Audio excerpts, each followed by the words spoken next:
My name is Margaret Evans, and at 67, I thought all of life's big surprises had already come my way. It was a quiet October afternoon in 2010, and I was organizing books at the Cedar Falls, Iowa Public Library, where I'd been working for 15 years. The fall was painting the streets golden, and I watched through the window as leaves danced in the cold wind that promised winter was coming. I heard the door chime softly, and looked up to see a gray-haired man walking in hesitantly. He was carrying a worn cardboard box and looking around like he was searching for something very specific. His hands were shaking slightly, not from cold, I noticed, but from an emotion I knew all too well. "Can I help you?" I asked, taking off my reading glasses and walking toward the front desk. The man stopped in front of me, carefully set the box on the floor, and smiled shyly. There was something familiar about that smile that made my heart race. He told me his name was Robert Miller, and his voice echoed in my mind like a forgotten melody. He said he was looking for someone he'd known a long time ago, when they were young.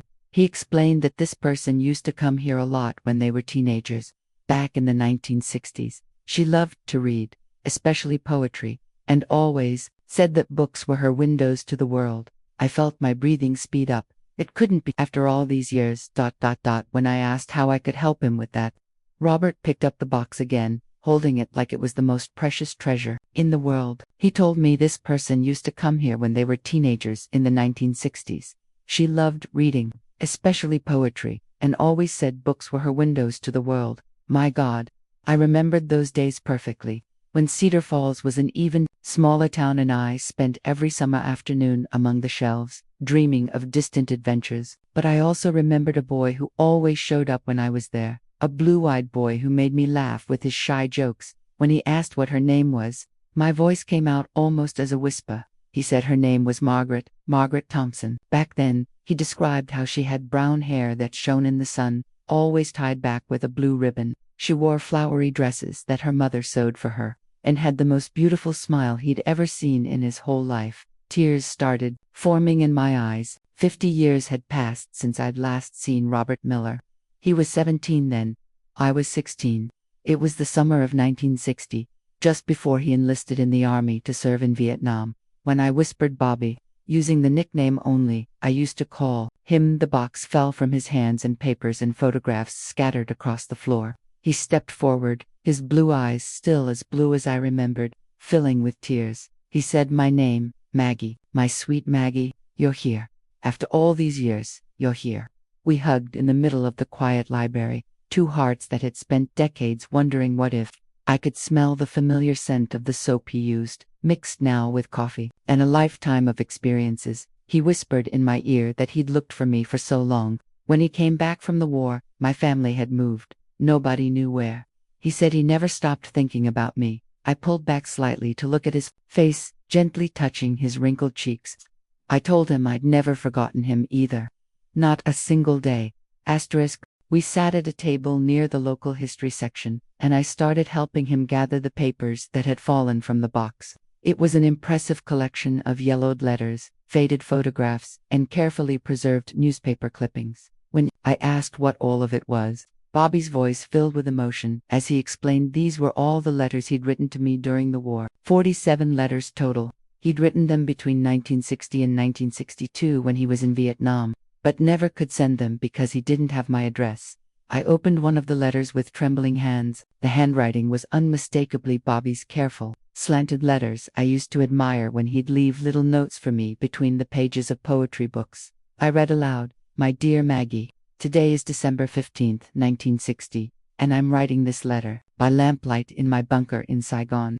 It's so cold here, but when I think of your smile, I feel the warmth of summer in Cedar Falls. Do you remember our last afternoon together, when we read Frost under the oak tree behind the library? You said your favorite lines were 2 roads diverged in a wood, and I took the one less traveled by, and that has made all the difference. Well, Maggie, I took that road less traveled when I enlisted, but now I realize the difference it made was taking me away from you, and that's the hardest thing to bear." Tears ran freely down my face as I continued reading. Bobby remained silent, watching the woman he'd loved his whole life rediscover the feelings he'd kept secret for decades. I asked him why he never tried to find me when he came back. He sighed deeply and picked up a yellowed newspaper photograph. It was a wedding announcement, my wedding to James Evans, dated June 1963. He told me he had tried, really tried, but when he came back in 1963, he discovered I'd gotten married. He'd seen this announcement in the Cedar Falls local newspaper. He said I looked so beautiful in my wedding dress, and knew he'd lost his chance forever. I held the photograph, remembering that day. James Evans had been a good man, a gentle farmer who courted me patiently after my parents moved to a farm outside town. We had 2 children and 42 years of relatively happy marriage. James had died 6 years ago from cancer. I admitted I married James because I needed to move on. My parents thought he'd never come back from the war. So many boys our age didn't come back, and James was safe, predictable. But I told Bobby I never forgot him, not even on my wedding day. Bobby picked up another letter from the pile. He asked if he could read one to me, one he wrote on my wedding day. I nodded, preparing myself emotionally. He read, June 15, 1963, Maggie, today you married another man, and my heart broke into 1,000 pieces. But I want you to know, I wish you all the happiness in the world. James Evans is a lucky man. He got the love of the most extraordinary woman who ever lived. I'll treasure our love in my heart for the rest of my life. And when I'm an old gray-haired man, I'll still remember the 16-year-old girl who taught me what it means to truly love. Be happy, my sweet Maggie. Be happy for both of us.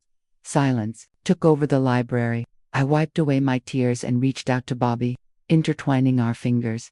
When I asked if he'd gotten married or had children, he shook his head. He told me he'd tried married once in the 1970s to a nurse named Linda. She was good, patient, deserved someone better than him. But he could never love her completely because part of his heart always belonged to me. They divorced after 5 years and never had children. I felt sorry for him, but he told me not to worry about him. He'd had a good life, worked as an English teacher for 35 years, inspired many young people to love literature as much as we did, and he'd always kept hope that someday he'd find me again. In the weeks that followed, Bobby and I started seeing each other regularly. We walked through the places of our youth, sharing memories and filling in the gaps of 50 years of separation. It was a November afternoon when I decided to take him to the old drive-in where we used to meet friends on weekends. The place had been turned into a supermarket parking lot, but the giant screen was still there, rusty and full of holes. Bobby asked if I remembered the movie we watched there on our last night together. He parked his car in the exact spot where we used to park in the 1960s. I smiled, leaning back in the passenger seat. How could I forget? Some Like It Hot with Marilyn Monroe. He got so nervous when he tried to kiss me during the romantic scene that he spilled all the popcorn on the car floor. We laughed together, and for a moment, it was like we were those lovesick teenagers from 1960 again. Bobby turned on the radio, looking for a station that played music from our time. When Only You by the Platters started playing, he reached out his hand to me. He asked if he could have this dance, calling me Miss Thompson like in the old days. I said it would be my pleasure, Mr. Miller. We danced slowly beside the car in the empty parking lot while the autumn sun set behind the city buildings. I rested my head on Bobby's chest and could hear the heartbeat I'd loved so much. I whispered and asked him if he knew what hurt me most when he left. He told me to tell him. I explained it was that he'd promised to come back for Christmas. 1960. I waited for him at the train station, wearing my favorite blue dress and the ribbon he always said he liked in my hair. I stayed there for hours until my mother came to get me. Bobby stopped dancing and held my face in his hands. He told me he had come back that Christmas he was at the station. I asked him what he meant.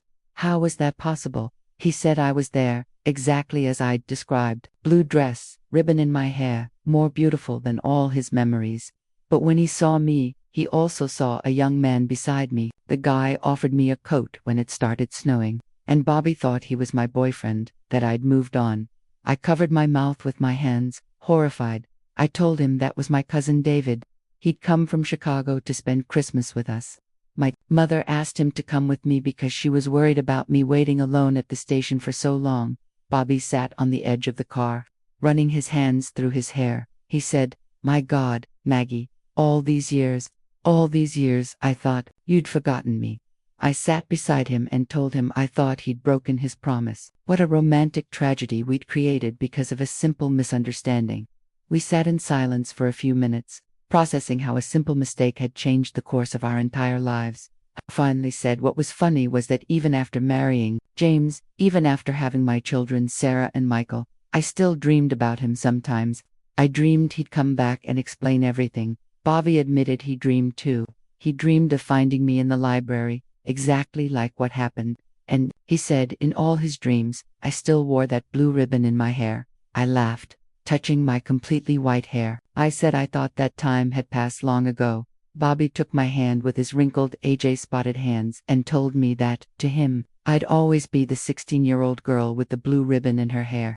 He said he knew it might sound crazy, but did I think we still had a chance? At our age, in our late 60s, I thought about James, about my children, about the life I'd built, but I also thought about all the years I wondered what if, about all the nights. I looked at the moon and wondered if Bobby was looking at it too, from somewhere in the world.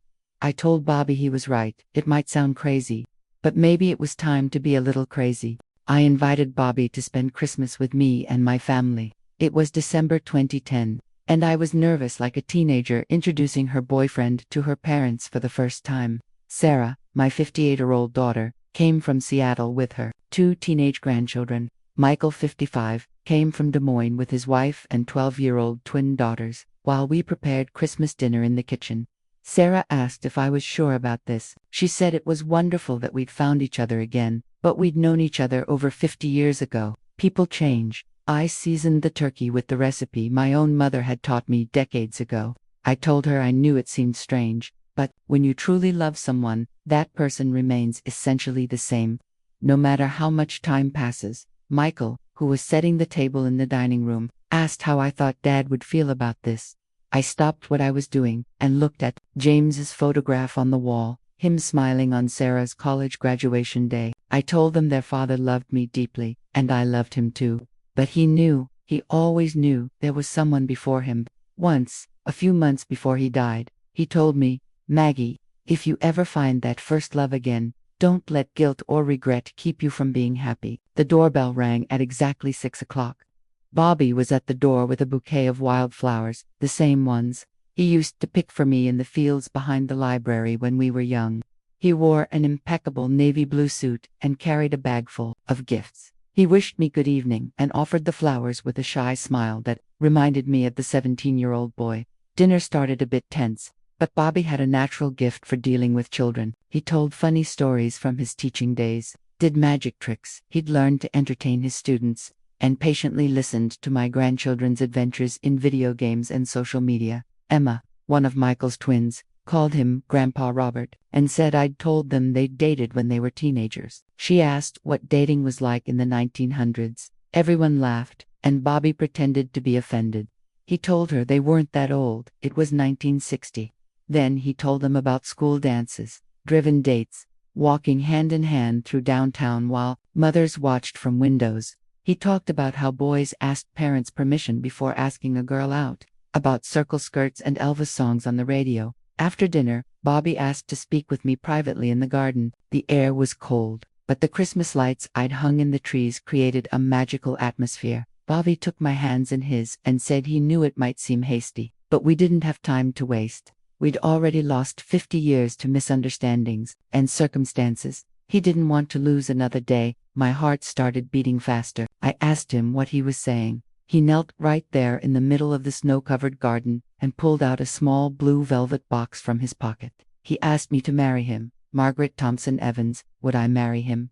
Inside the box was the simplest, most beautiful ring I'd ever seen, a small but brilliant stone set in yellow gold. I started to say something, but he quickly explained he knew it wasn't much. It was the same ring he'd bought for me in 1960 when he was planning to propose, before enlisting. He'd kept it all these years, waiting for this moment. Tears ran down my face. Inside the house, I could see my family watching through the window, all smiling. I said yes. Yes, I wanted to marry him. We got married in a simple ceremony at the library where we'd reunited. It was March 2011, and spring flowers were beginning to bloom. I wore a light blue dress, Bobby's favorite color, and a blue ribbon in my hair, just like old times. Pastor who married us was only 30 and got visibly emotional hearing our story. He said in 50 years of performing marriages, he'd never seen love as true as ours. That Sarah was my maid of honor. Michael was Bobby's best man. The children scattered rose petals down the improvised aisle between the bookshelves. Mr. Henderson, the head librarian, lent us the keys so we could use the space after hours. During our honeymoon, we traveled to all the places we'd dreamed of visiting together when we were young. We went to Niagara Falls, where Bobby finally gave me the kiss he'd tried to give me at the Driven 51 years earlier. We visited the Grand Canyon, where we read Robert Frost poetry while the sun set over the mountains. While walking hand in hand on the beach in Malibu, I told Bobby what moved me most. Even after all these years, even with our wrinkles and white hair, I still got butterflies in my stomach when he looked at me. Bobby stopped and kissed me right there on the wet sand, with waves lapping at our bare feet. He said he still got nervous when he went to hold my hand, like he was a 17-year-old boy trying to impress the prettiest girl in school. When we returned to Cedar Falls, we decided to live in my house, the same one where I'd raised Sarah and Michael. Bobby turned James's old office into his reading corner, where he spent afternoons writing memories of our youth. Every morning, we walked together to the library where I still worked part-time. Bobby volunteered to give free literature classes to community seniors. He told me one day how incredible it was, how words have the power to transport us through time. I knew exactly what he meant. When we read together the letters he'd written during the war, it was like the 50 years of separation simply disappeared. A year after our wedding, we got an unexpected visit. It was Linda, Bobby's ex-wife, now 75 and widowed for 3 years. She told us she needed to meet the woman who'd won Bobby's heart. While we had tea in my living room, she explained that during their marriage, he'd always been a good husband, but she knew part of him was somewhere else. Now she understood why. I started to apologize, but she interrupted me. She told me not to feel sorry. Bobby had given her happy years, and she'd learned a lot about love from him. But what we had was something rare, something that happens once in a lifetime. She was happy we'd found each other again. That night, Bobby and I stayed up talking about the meaning of true love. He told me what he'd learned after all these years. Love isn't just about passion or romance. It's about choosing the same person every day, even when they age, even when things get difficult. I asked, what if we'd never found each other again? Did he think we would have been happy with the lives we'd built? Bobby thought for a long moment. He said he believed we would have been, in a way. James had loved me well, and I'd been a wonderful mother. He and Linda had had good times, but there always would have been a void, an unanswered question. Now, finally, we were complete. In the summer of 2011, we organized a backyard party to celebrate my 68th birthday. The whole family was there. Sarah with her kids, Michael with his twins, some cousins who came from far away. Bobby hired a local band to play 1960s music. When they started playing Only You, Bobby extended his hand for me to dance, exactly like he'd done that day in the old drive-in parking lot. He asked if he could have this dance, calling me Mrs. Miller using my new name. I told him, forever and always, Mr. Miller. As we danced in the garden under the stars, surrounded by the family we'd built over decades apart, I felt a deep peace in my heart. We were no longer the teenagers from 1960, but the love we felt for each other had only matured, becoming deeper and more precious with the passing years. Bobby whispered in my ear, thanking me for waiting for him.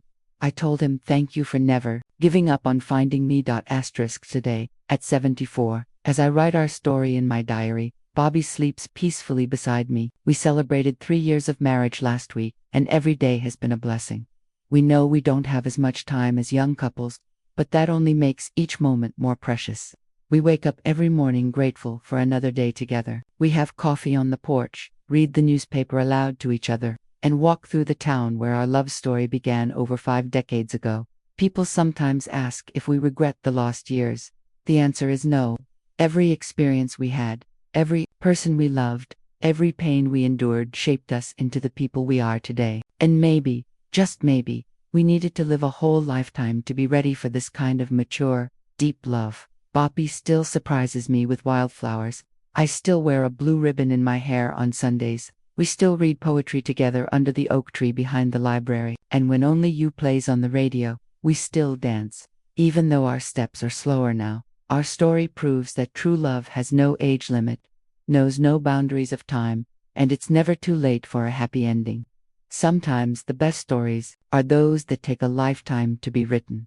And this is our melody, a love song that began in 1960, was silenced for decades, but never really ended. Now it plays sweeter than ever, a symphony of two hearts that finally found their way back to each other. Love, I discovered, is like a library full of old books. It may age, it may gather dust, but the best stories never lose their magic. And our love story, my dear family, who will one day read these words, is the most beautiful of all. Asterisk.